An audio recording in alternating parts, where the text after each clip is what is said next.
हमारे आदरणीय पूज्य साध्वी सुहृदय दीदी जो कि वात्सल्य ग्राम मथुरा से पधारी हैं, उनके स्वागत के लिए मैं आमंत्रित कर रही हूँ कल्पना मिश्रा, कोषाध्यक्ष, आंगनबाड़ी महासंघ, बबीता मीणा, संयुक्त महामंत्री, राजस्थान राज्य कर्मचारी महासंघ। कृपया तुरंत मंच पर आए और हमारे पूज्य आदरणीय दीदी का स्वागत करें।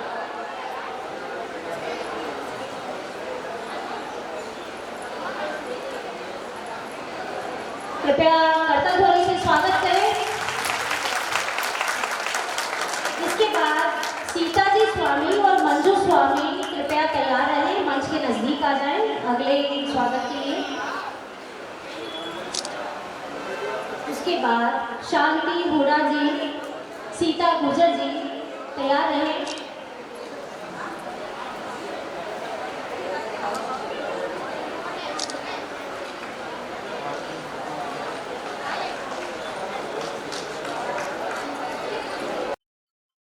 सर्वमंगल मांगल्ये शिवे सर्वार्थ साधिके शरण्ये त्र्यंबके गौरी नारायणे नमोस्तुते। सर्वे भवन्तु सुखिनः, सर्वे सन्तु निरामयाः, सर्वे भद्राणि पश्यन्तु मा कश्चित् दुःखभाग् भवेत्।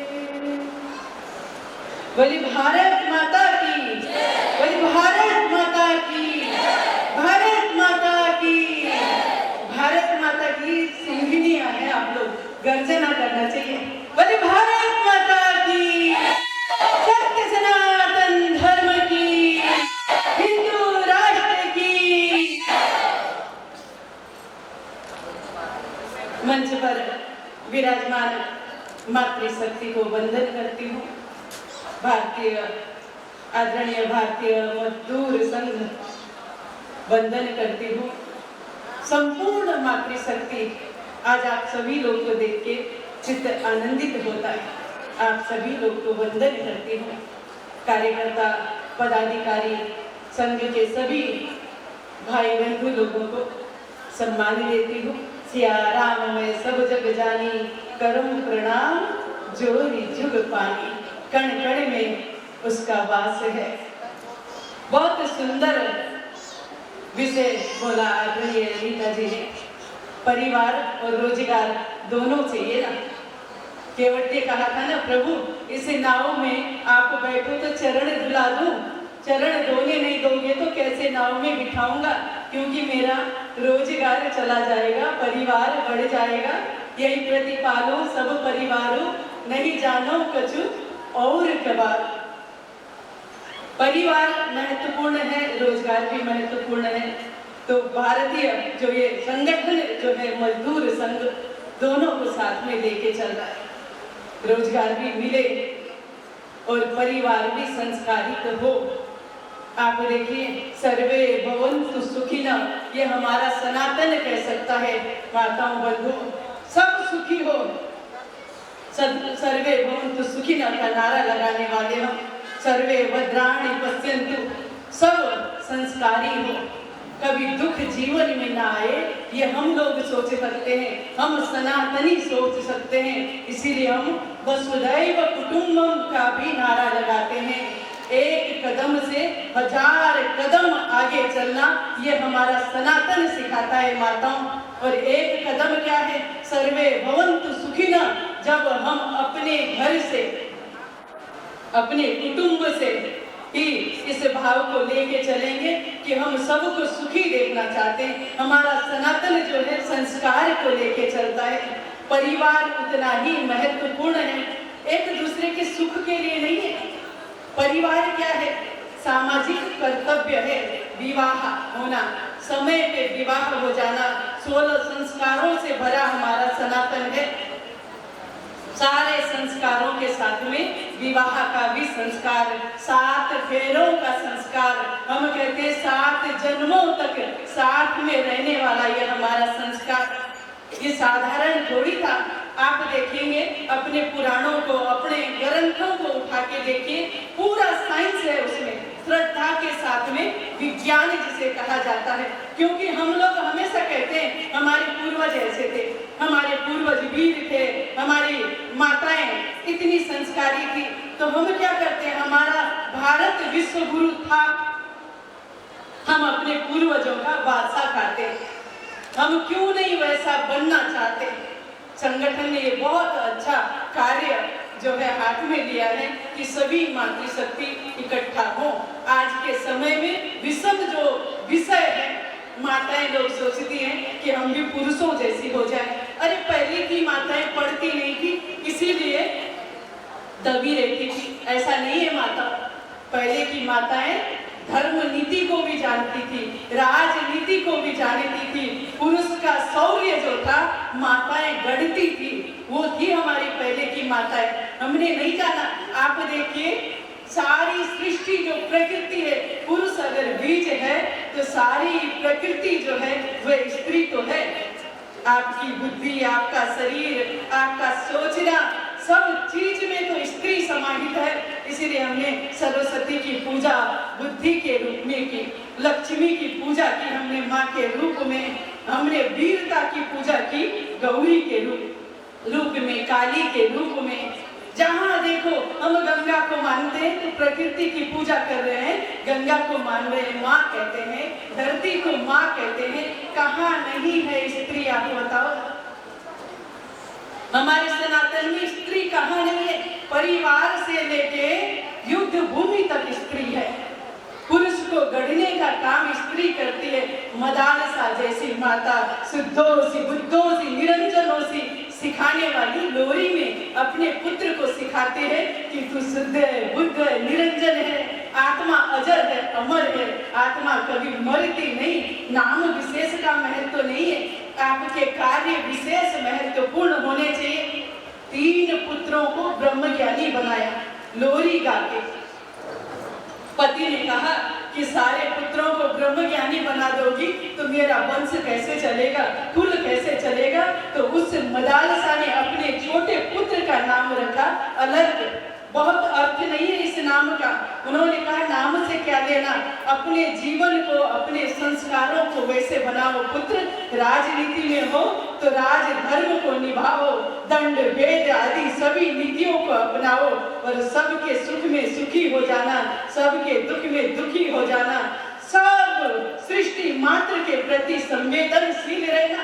फिर भी पुत्र मैं तुम्हें कुछ लिख के देती हूँ। ताबीज बनाए मदालसा ने। अपने जो बड़े पुत्र थे जिनको ज्ञान सिखाया था उन्हें कहा कि समय आने पर इसको सचेत करना। समय आया और ये तीनों पुत्र जो थे छोटे भाई के पास में आए। उन्होंने कहा समय हो गया, अपना राज्य जो हमारे सनातन में होता ही है, अपना राज्य अपने भाइयों को दो, अपना राज्य अपने पुत्रों को दो, चलो हमारे साथ वन में उस आनंद को, उस परमानंद को प्राप्त कर दें। उसने कहा मैं नहीं मानता, मैं यही सुखी हूँ। विद्रोह कर दिया भाइयों ने। विद्रोह किया तो इसको ध्यान में आया, जब सारी जनता प्रजा इसके पास आई, अब व्याकुल हुआ तो माँ का लिखा हुआ वो जो छोटा सा स्लोगन था ना उसे खोल के देखा, तब देखा कि शुद्धोसी बुद्धोसी, तू शुद्ध है, बुद्ध है, तू निरंजन है, तुझे दुख व्याप्त नहीं कर सकती। ये सृष्टि में जो है ना इसको पाना और बांट देना। पाओगे और इकट्ठा करते रहोगे तो क्या होगा। हम भोजन करते हैं और भोजन करके अगर पचेगा नहीं तो बीमारियां फैल जाएगी ना। एक हाथ से लो और एक हाथ से बांटो। प्रेम प्यार के हीरे मोती दोनों हाथ लुटाओ। जिसका पकड़ो साथ हाथ साथियों उसका साथ निभाओ। कौन यहाँ 2 बार मरा है, कौन अमर है बोलो। हमारे संस्कार जो है ना वो अमर हो जाते हैं माताओं। और माँ की भूमिका, परिवार की भूमिका क्या है। परिवार की भूमिका, माँ की भूमिका बहुत छोटे, जब गर्भ में था ना अभिमन्यु, आपने महाभारत की गाथा सुनी होगी। हमारे समाज में विधर्मी आए, हूण आए, शक आए, अंग्रेज आए, यवन आए, सब लूटने को ही आए। भारत को लूटा कहाँ जाता है, जहाँ बहुत सारा धन होता है। धन ही नहीं, हमारे संस्कारों को लूटा विधर्मियों ने। आपने अपने इतिहास को पढ़ा, क्या लूटा गया।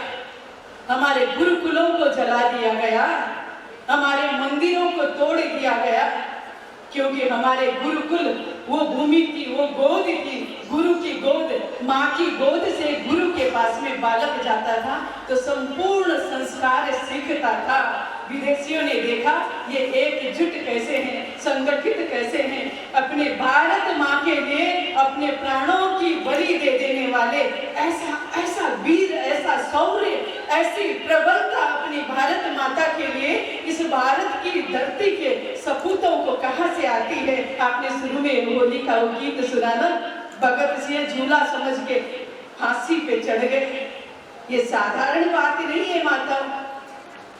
हम कहना चाहते हैं कि हम पुरुषों की होड़ में छोटे कपड़े पहनना, नौकरी करना इतना मात्र नहीं है। आप तो चूल्हे से लेके रण तक कर सकती हैं। आप उस छोटे से बीज को, उस वृक्ष को बना सकती है अपने संस्कारों से। हमारा सनातन कहता है मनुर्भव। मनुर्भव क्या है? मनुष्य बनो। अब एक महात्मा रोज कहते थे मनुष्य बनो, मनुष्य बनो। प्रवचन में एक ने कहा कि महात्मा हम आपको मनुष्य दिखते नहीं क्या, रोज कहते हो मनुष्य बनो। महात्मा ने कहा मैं जो मेरी दृष्टि से मेरा जो कोट पहना हूं ना, इससे देखता हूं तो भिन्न भिन्न दिखते हो। उसने कहा महात्मा रोज घर में लड़ाई होती है, वो कोट मुझे भी दे दो जरा, आज मैं भी उस कोट को पहन लूं, मैं देखूं तो सही मेरी पत्नी कैसी है। महात्मा का कोट लेके घर में पहुंचा।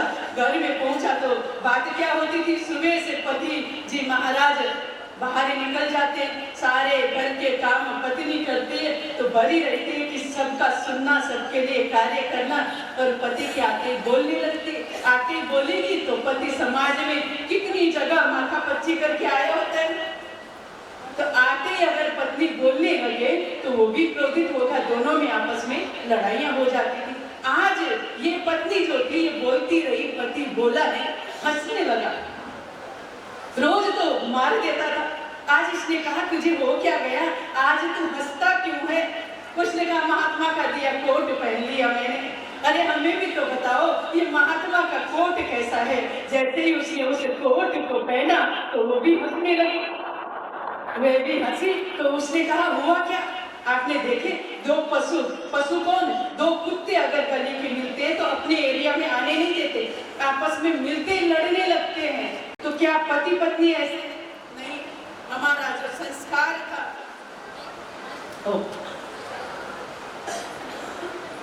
बोले भारत माता की जय हो। हमारा जो संस्कार था ना वो मनुष्य बनाता था। ये महात्मा का कोट क्या था? कोई काला कोट लाके नहीं पहना था। सत्संग में गए थे, संस्कार को जाना था कि पति पत्नी के बीच में कैसा प्रेम होना चाहिए, कैसा विश्वास होना चाहिए। पति अगर शौर्य है तो पत्नी शक्ति है। गृह परिवार में कौन सा संस्कार होना चाहिए, ये संस्कार का कोड। आपने देखा पशु होके जन्म लेता है और पशु होके मर जाता है। मनुष्य पशुवत जन्म लेता है, नंगा, वस्त्र नहीं है, रिश्ते नहीं है और उसे कोई संस्कार नहीं है, पर सारे वस्त्र, रिश्ते, लाज, संस्कार सब यही मिलते हैं। और मनुष्यता से भगवत्ता को प्राप्त करना ये मनुष्य का स्वत्व है। मनुष्य होके पशुवत मर जाना ये जीना नहीं होता। तो आप वो मातृशक्ति हो जो अपनी संतानों को सिखाओगी। पशु होके तो जन्म लेता है पर मनुष्यता से भगवत्ता प्राप्त करनी है। मेरे पुत्र तुझे वैसा बनना है। आप समाज को गढ़ोगी माताओं। और आज का विषम परिस्थिति ऐसी है कि माँ को स्वयं को जानना होगा। आप धरित्री हो, आप सरस्वती हो, आप लक्ष्मी हो, आप दुर्गा हो। आपने देखा हम कहते हैं कि माँ दुर्गा की पूजन करते नवरात्रों में, अष्टभुजी दुर्गा की, और सारे समय गौरी को पूजते, सारे समय माँ सौम्य रहती है। और जब रण में लड़ने की बारी आती है तो दुर्गा भी बन जाती है। हमारी घर की माताएं भी तो ऐसी है ना, 2 हाथ दिखते हैं पर 18 हाथ उनके भी होते हैं। पति ने कुछ मांगा तो दौड़ के उसके लिए कार्य किया। पुत्र ने कहा कि माँ मुझे स्कूल जाना है, टिफिन बना के दिया। घर में अतिथि आए तो दौड़ के उनके स्वागत के लिए दौड़ गई। किसी ने कहा कि समाज में नारी शक्ति का कार्यक्रम हो रहा है, वहाँ जाना है। जल्दी जल्दी तैयार हुई और कार्यक्रम में पहुंच गई। तो ये माँ जो है ना, एक होते हुए भी अनेक हाथों वाली दुर्गा आप ही हो, आप ही लक्ष्मी हो, आप ही सरस्वती हो। आपको पुरुषों का होड़ नहीं करना। जब स्त्रियां पुरुषों के होड़ करने लगी तो गर्भ में मरने लगी, बलात्कार होने लगे, जहां कहीं अपने संस्कारों को त्यागने लगे। जब हम संस्कारों की सीमा में होती है ना माता, तो हमें कोई छू नहीं सकता। आपने रामायण में देखा होगा कि रावण आया और जानकी को अकेला देखा। हम कहते हैं कि जानकी ने लक्ष्मण रेखा को पार किया, इसीलिए जानकी को लंका में जाना पड़ा। यह आपने सुना होगा। स्त्रियों को रेखा पार नहीं करनी चाहिए, मर्यादा की, धर्म की। लेकिन दूसरा पहलू आप देखिए, एक गृहस्थ का धर्म होता है घर में आए हुए अतिथि को भोजन करा देना। घर में अतिथि आया है ना, आपने भोजन करा दिया, यानी आपने यज्ञ कर दिया। अब जानकी ने देखा कि ये तो गृहस्थी है ना, रावण आया है साधु वेश में, भोजन के फल लेके गई। रावण ने कहा, वंदन, बंधा हुआ भोजन में प्रसाद नहीं पाऊंगा, तुम इस रेखा से बाहर निकलो। जानकी के पास में धर्म संकट था। लखन ने कहा था, रेखा से बाहर नहीं जाना, आप मुश्किल में पड़ जाओगे। और रेखा से बाहर अब जानकी सोचती है, लखन की बात मानो या इस साधु की बात मानो। भले ही वो साधु छद्म भेष वाला रावण था, जानकी ने सोचा मैं गृहस्थी हूँ, मुझे अपने धर्म का पालन करना है। मेरे यहाँ से कोई साधु अतिथि भूखा न जाए। अतिथि देवो भव भी तो हम कहते हैं। वह रेखा से बाहर निकली। रावण लंका में तो ले गया माताओं, किंतु जानकी का पल्लू तक छू नहीं पाया। बार बार आग्रह करता रहा कि सुमुखी, एक बार मेरी तरफ तो देख लो। जबरदस्ती भी तो कर सकता था ना, नहीं। किसने रक्षा की? रावण जैसे ही पहुंचा, छोटा सा तिनका हाथ में लेके वैदेही ने कहा, अरे दुष्ट रावण, तू खद्योत के समान है। मेरे राम की शक्ति, मेरे राम की ऊर्जा को तू नहीं जानता। रावण वापस हो गया था माताओं, एक तिनका घास का उससे डरा दिया। ये क्या था? ये धर्म था। इसीलिए हम सनातनी कहते हैं, धर्मो रक्षित रक्षेत। जब हम अपने धर्म की रक्षा करते हैं तो धर्म हमारी रक्षा करता है। तो अपने धर्म की रक्षा करना कैसे हम सीखेंगे? माताएं संस्कारी होगी, माताएं अपने इतिहास को पढ़ेगी। आपने इस पॉल में देखा ना, कितने सारे वीर पुत्रों की तस्वीर लगी है। इन पुत्रों को जन्म देने वाली कोई माता ही तो है ना। आपने महाभारत के 16 वर्ष के अभिमन्यु को देखा, जब गर्भ में थे अभिमन्यु सुभद्रा के। अर्जुन वहां चक्रव्यूह के विषय में बात कर रहे थे और चक्रव्यूह के विषय में बात करते करते उस बालक ने गर्भ में सुना। अंतिम में माता को नींद आ गई तो चक्रव्यूह में प्रवेश करना अभिमन्यु को आता था, चक्रव्यूह से बाहर निकलना नहीं आता था। हम यहाँ सोच सकते हैं कि गर्भ का बालक अगर इतनी बड़ी शिक्षा प्राप्त कर सकता है तो हमारे अपने घर को कैसे संस्कारित करना है। आपके गर्भाधान संस्कार भी होता है। और आप सोचो कि आपको अपने पुत्र को कैसे बनाना है। जैसी आपकी दशा वैसी दिशा हो जाती है।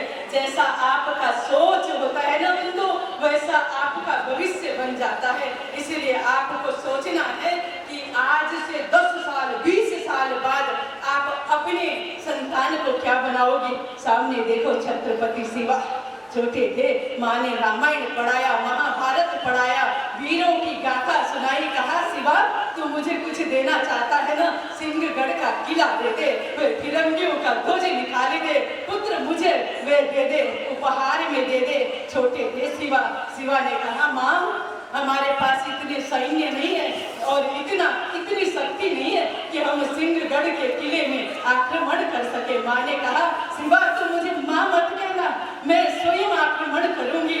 सिंहगढ़ के किले में मैं फिरंगियों का ध्वज नहीं चाहती हूँ पुत्र। शिवा ने प्रयत्न किया, तानाशाह साथ में गए और प्रयत्न हम करेंगे ना। आज से 10 वर्ष 20 वर्ष बाद हमारा देश कैसा होगा हम बना सकते हैं, मातृशक्ति गढ़ सकती है। और शिवा को जैसे ही थोड़ा संस्कार दिया, वे गए सिंहगढ़ के किले में। पहुंचना ही कठिन था। पहुंचे उस किले में, विजय हासिल की, फिरंगियों के ध्वज को हटाया, अपना ध्वज लहराने लगा। अंतिम शब्द शिवा के थे कि वे गढ़ तो पा लिया, किंतु तानाशाह नहीं रहे, तो कहा कि शेर को खो दिया हमने। तो तुम जो माताओं, आप सिंहों को जन्म देने वाली हो, गीदड़ों को जन्म देने वाली नहीं हो। आप स्वयं को पहचानो। जिस दिन मातृशक्ति पहचान जाएगी कि मैं कौन हूँ, तो पुरुष का होड़ छूट जाएगा। सनातन क्या है, ये जिस दिन हम पहचान जाएंगे, परिवार और संस्कार जिस दिन हम जाने जाएंगे, तब हमें बड़ों का सम्मान करना। प्रातः काल उठ के रघुनाथा, मात पिता गुरु ना वही माता। हमारे भगवान भी जब धरा पे आए ना, बड़ों का सम्मान करना। जब आपकी संतान बड़ों का सम्मान करेगी, कैसे करेगी? जब आप करोगे, अपने सास ससुर का सम्मान करोगे, अपने बड़ों का सम्मान करोगे, तो आपको जबरदस्ती नहीं कहना पड़ेगा कि पकड़ के कि प्रणाम करो संतानों को, क्योंकि आप स्वयं वैसे हो तो आपका अनुसरण करते हैं आपकी संतानें। इसीलिए कहा धर्म क्या है? धर्म धारण करने का विषय है। धर्म क्या है? धारण करने का विषय। हम अच्छी अच्छी बातें करें और उसको धारण नहीं करें तो उसका कोई फायदा है क्या? श्रवणम कीर्तनम स्मरणम कहा। मोक्ष की प्राप्ति में भक्ति श्रेष्ठ है, तो सुनो, सुनने के बाद कीर्तन यानी भजन गाना ही नहीं। आप दूसरे तीसरे को बताओ कि हमारा सनातन क्या है, हमारा संस्कार क्या है, माँ की भूमिका क्या है, आप बताओ तो ये कीर्तन है। फिर अपने जीवन में लाना चिंतन। चिंतन भी तो था ना हमारे सनातन में। हम कार्य के साथ में उसको चिंतन करते थे, अपने जीवन में उतारते थे। इसीलिए हमारा सनातन जो था वह विश्व गुरु था। हमारी माताओं ने अपने संस्कार दिए, अपने योगदान दिए, और रण में जाना पड़ा तो रण में जाके रणचंडी भी कहलाई। ऐसी हमारी माताएं थी। इसीलिए हमारा जो संगठन है ना, इसने बहुत कार्य किया। संगठन के माध्यम से नारी शक्ति बाहर आने लगी, इकट्ठा होने लगी, अपने संस्कारों को जानने लगी। माताओं, मैं आपको कहती हूँ, अपने संस्कारों का मत त्याग करो। आपने देखा, बोले भारत माता की जय हो। आपने विधर्मियों को देखा, चाहे कोई भी फैशन आ जाए, वह अपने फैशन को बदलते नहीं है, और हम प्रतिपल बदल रहे हैं। क्यों बदल रहे हैं? आप देखिए कितनी सुंदर लग रही हो, अपने भारतीय वेश में सिंदूर लगाया है, टीका लगाया है, बहनों से लगी हो, ओढ़नी ओढ़ा हुआ है, हाथ में चूड़ियां पहनी हुई है, कलावा हम धारण करते हैं। हमारा भारतीय वेश हमारी सुरक्षा करता था। माताओं, ये वेश लक्ष्मी, दुर्गा, सरस्वती जैसा वेश था। हम इस वेश का त्याग करना चाहते हैं। विधर्मी और विदेशी लोग आके हमारे वेश को धारण करके गौरव अनुभव करते हैं, और हम उनका धारण करना चाहते हैं। हाँ, शिक्षा कहीं से भी लेनी चाहिए। विदेशों में जाओ तो उस संस्कार को सीखो। पशुओं से प्रेम करना हो या अपने देश को साफ सुथरा रखना हो, उनसे सीखो। पर अपने धर्म को धारण करते हुए आप भी समाज के सेवक हो, आप भी इस जगत के लिए कार्य कर सकते हो। हम सुनते हैं ना, विद्यावती ने भगत सिंह जैसा पुत्र दे दिया। फांसी के फंदे में चढ़े भगत सिंह तो विद्यावती के आंखों में आंसू थे। लोगों ने कहा कि माँ, तू भगत सिंह की माँ होके रोती है। विद्यावती ने कहा, नहीं, मैं तो अपने कोख के लिए रो रही हूँ। एक नहीं अनेक भगत सिंह होते तो मैं इस भारत माता के लिए बलिदान दे देती। सब समर्पित मन समर्पित, चाहती हूँ देश की धरती, तुझे और भी कुछ दूं। ऐसे भावों को लेके जब मातृशक्ति आगे बढ़ेगी ना, तो परिवार में संस्कार आएंगे। आप वो शक्ति हो जो परिवार का कार्य भी कर सकती हो, संस्कार भी दे सकती हो। माता प्रथम गुरु होती है। आपको सोचना है कि कैसे अपने संतानों को बनाना है।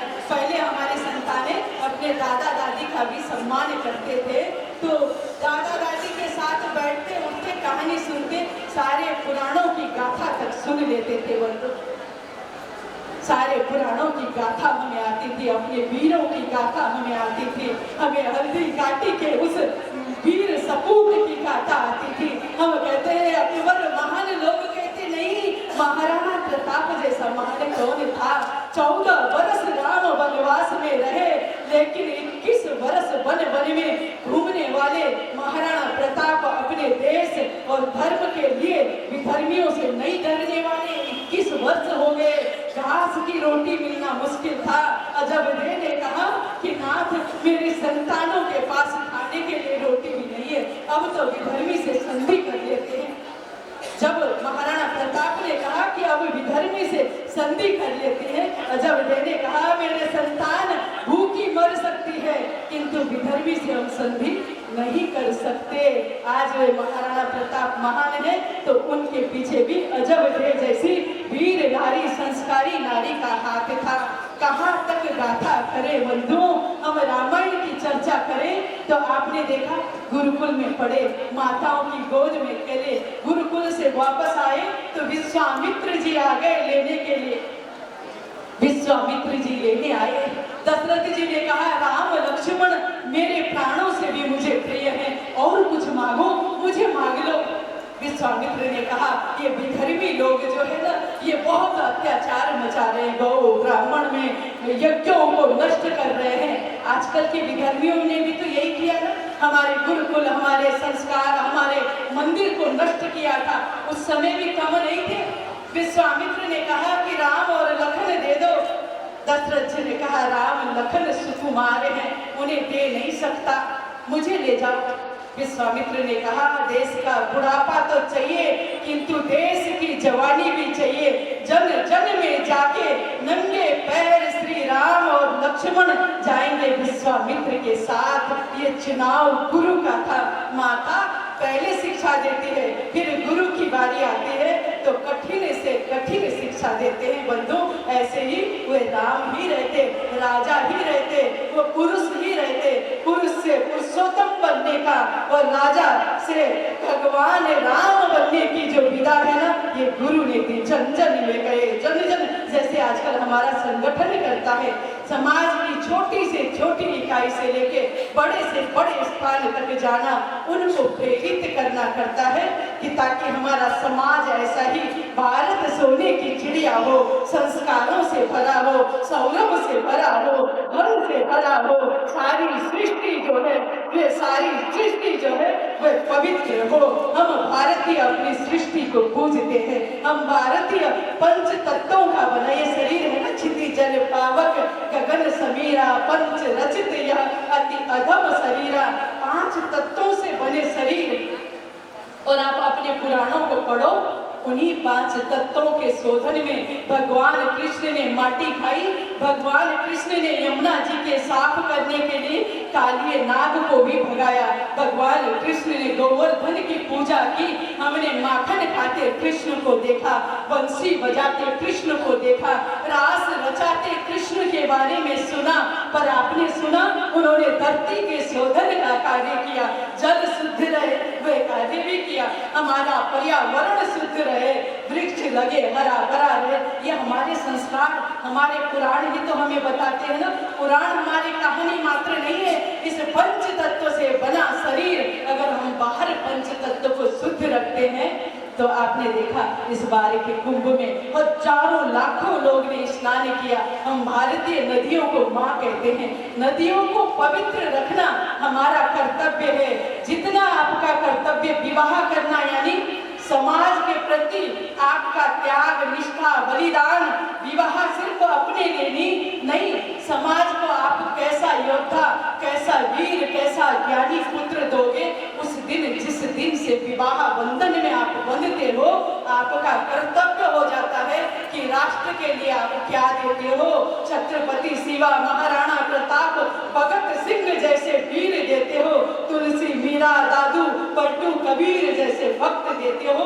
ये आपको निश्चय करना है। मातृशक्ति आपका उद्देश्य है कि मैं भारत माता की गोद में कौन से सपूत को दे दूं, मैं वीर को दे दूं, मैं भक्त को दे दूं। ये आपको निश्चय करना है। जिस दिन से विवाह बंधन में बंधती हो, आपका कर्तव्य बन जाता है समाज को वीर संतान देने का, वीर प्रसूता है ये भारत माता, और उसकी भूमि में हम रहते हैं। और मैं तो कहती हूँ कि हम बहुत सौभाग्यशाली हैं, ये भारत भूमि जैसा अन्यत्र नहीं है।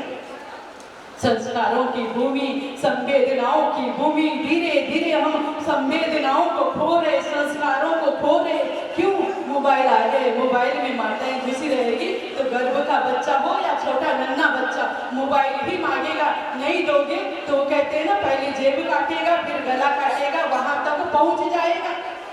ऐसे माँ संस्कार देती है। दो रास्ते हैं जीवन में, एक सत्य का और एक अधर्म का। दो ही शब्द हैं बंधुओं, दिन और रात, सुख और दुख, ईर्षा घृणा। आप क्या चाहते हो? परमानंद को चाहते हो या विषयानंद को चाहते हो? ये भारत के एक परिवार इकाई से ही शुरू होता है। आप अगर परमानंद को चाहते हो तो अपने संतानों को कर्तव्यनिष्ठ बनाओ, अपने संतानों को वीर बनाओ, अपने संतानों को बताओ मेरे कृष्ण ने अगर प्रेम की बांसुरी बजाई तो समय आया तो मेरे कृष्ण ने महाभारत का युद्ध भी करा दिया, सुदर्शन चक्र भी चलाना कृष्ण को आता है।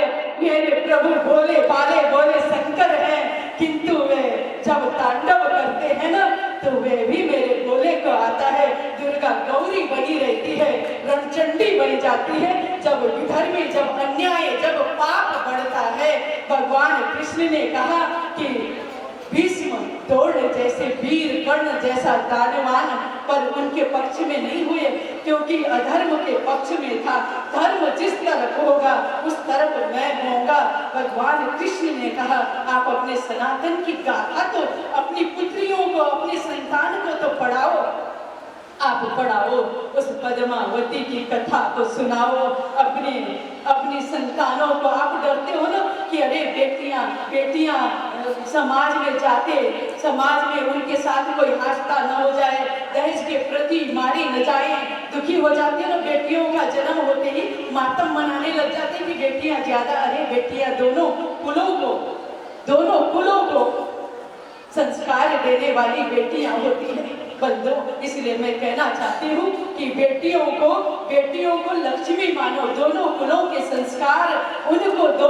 पद्मावती की गाथा बताओ कि जब विधर्मी हमारे देश में आए तो राजा युद्ध में हार जाएगा, इसीलिए हार जाएगा तो हम जहर पी के मर जाएंगे, जीत जाएगा तो उत्सव मनाएंगे।